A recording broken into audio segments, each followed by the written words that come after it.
ఈ మధ్య ప్రపంచ ప్రఖ్యాత బౌలర్ ముత్తయ్య మురళీధరన్ ఒక స్టార్ స్పోర్ట్స్కి ఇచ్చిన ఇంటర్వ్యూలో ఏం చెప్పారంటే, నీకు నచ్చిన బ్యాట్స్మెన్ ఎవరంటే భారత daring and dashing opener Virendra Sehwag పేరు చెప్పాడు.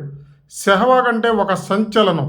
భారత్ క్రికెట్ అభిమానులకి మొదటి బాల్ నుంచే ఫోర్ని సిక్సర్ని పరిచయం చేసినటువంటి super duper dashing opener. Sehwag out అయినామంటే టీవీలు కట్టేసిన సందర్భాలు ఎన్నెన్నో. నువ్వు ఆఫ్ సైడ్ 11 మంది ఫీల్డర్లను కొట్టచ్చు, వాళ్ళ నెత్తి మీద నుంచి బాల్ బౌండరీ దాటిద్ది. అలాగే లెగ్ సైడ్ ఎవడో కొట్టలేడు అనుకున్న వైపు సిక్సర్ కొడతాడు, ఆఫ్ సైడ్ సిక్సర్లు కొడతాడు.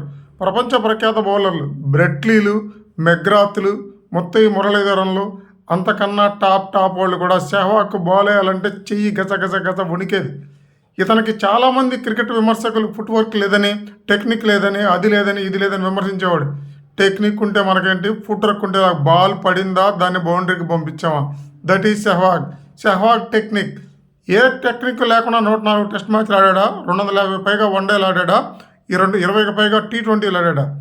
రియల్లీ ఇండియాలో ఉన్నటువంటి ఎంతోమంది క్రికెట్ అభిమానులకి సెహవాగ్ ఒక దేవుడు.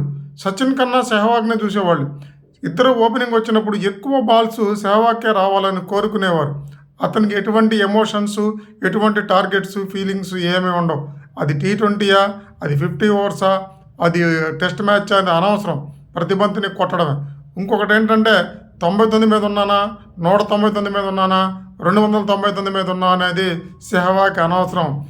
299 కూడా ముల్తానాలో పాకిస్తాన్ మీద సిక్సర్ కొడితే ప్రపంచ అభిమానులు నివ్వెరపోయారు. That is great Sehwag. అతని ఆలోచన ఎప్పుడు అభిమానులను ఉర్రు తొలగించడం, అభిమానులకి ఎంటర్టైన్ చేయడం. అందుకే ఆయన అన్ని సంవత్సరాలు భారత క్రికెట్ కనిపించాడు. The great Virendra Sehwag. పేరులో వీరుడు, ఆటలో ధీరుడు.